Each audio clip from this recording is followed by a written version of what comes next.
Well, you're fortunate in the fact that your father was in the media, so he would have.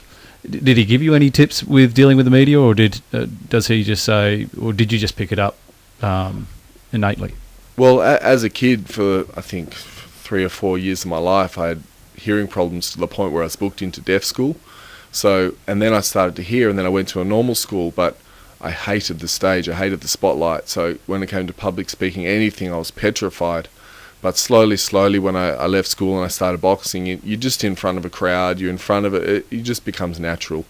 And as I got older, I started to take myself less seriously and have fun with it. So, but it's staggering to think that, and you've said to me that you can sit there, or you can go into a bout and then switch on the flare and switch off the flare, like a shoulder shimmy, or instead of going in following a structured plan, which I would have thought most boxers would have. Do not deviate from the plan. You can actually step aside and go, right, this is for the fans.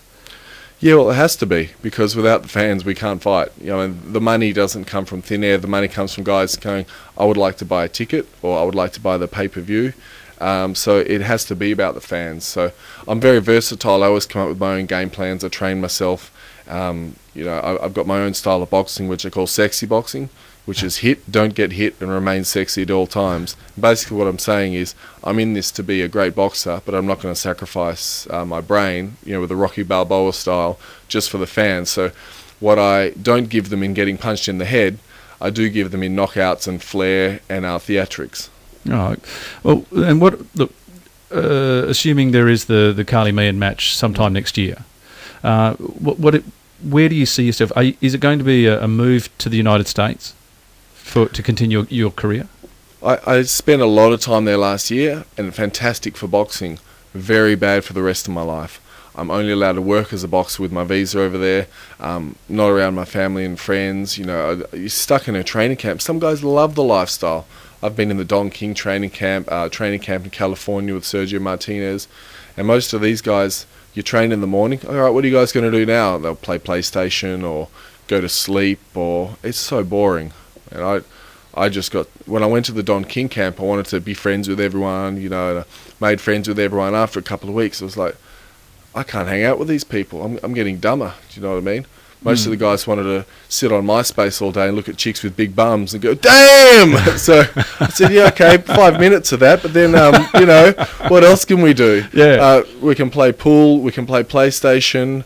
It got pretty boring, so training camps aren't my thing. I get so bored. So you're drawing your stimulus from other areas outside of boxing. So boxing you're seeing as your career, your job. Yeah. But also your passion. But you need that stimulus from outside of boxing. You need to divorce yourself almost of it. Is that the way that you see your career being having longevity? Yeah, look, I just know that a lot of these boxers, they enjoy the money while it's there, they're boxing, but there's got to be life after boxing. I can't sit around, like as I said, on MySpace or these things like they used to. This was 2008. And I want to, further my education. I'm fascinated by other things. It's not just boxing, Yes, boxing is #1 priority, but there's a lot more slices to the pizza. I can't just sit there all day thinking about boxing. It drives me nuts. Is there a use-by date? I will say, is there a use-by date for your professional boxing career? Can you see yourself doing this for another 20 years, or is there? Well, I turned 30 next February. But 20 years ago, 30 was old. These days, the best heavyweights in the world are in their late 30s. So I could go another 10 years. But you got to look at what cost. My dad and my brother are very involved in my boxing career, and they're not motivated by money. So what they can tell me is eventually, Mark, you've had a lot of fights. You've taken a lot of punches. Maybe it's time.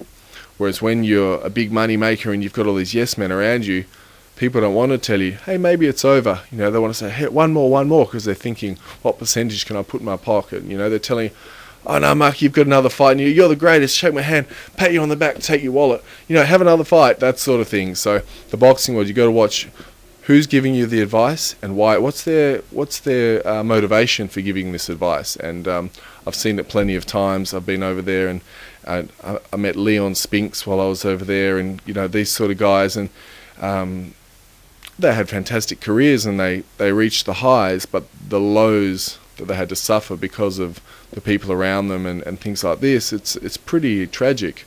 So for me, love it. It's definitely dangerous, but I'm trying to minimise those dangers. and I would rather be the 8th best heavyweight in the world that retires with his brain than the best that has Parkinson's syndrome and can't play with his kids. Oh, mate, it's mate, that's stunning. It's almost like you're saying you would be happy to walk away without a brass razoo from boxing as long as you know you've given it your best and you've still got a life afterwards. Yeah, look, if I make money from boxing, fantastic. But boxing, has its shelf life. I'm not going to be one of those guys that's still fighting when they're old because they have nothing else. I've been working from, the age of whenever I left school on plan A, plan B, C, D, E, all the way through to Z. So, I've tried a little bit of everything. I used to work on a radio show, Community One, doing boxing stuff. I've done a journalism course. I went to university and studied some psychology. I've done some mindset coaching. So, I've written, articles for magazines and things. So for me, sitting still and just focusing on boxing, all I'm really doing is setting myself up for a massive drop when I retire. And people, they crave that spotlight. They think, they finish and they go, okay, what am I qualified for? My resume says I could possibly get a job at McDonald's or security, work on the doors at nightclubs, people trying to throw bottles at me. And that's the reality. So that's why they always, no, maybe I could fight again, Oh, that young kid getting all the hype in the paper, I could beat him. I might be 42, but, I never had my proper chance. And, my right hand is so swollen and, I can hardly use it, but I'll tape it up. There are all these rationalizations and people chasing that high and that adrenaline, that spotlight. So for me, it's setting up all these other possibilities. So I'm not that guy. Yeah, well, I'm not too sure how happy Don King would be to hear that you not that interested in making money, mate. But I wish you all the best. Thank you. And look, we'll be watching with great interest to see how you do go with Carly Meehan. Yeah, well, win or lose, it'll be great fun. Well, we'll be supporting you, mate. Good on you. Thanks for your time. Thanks.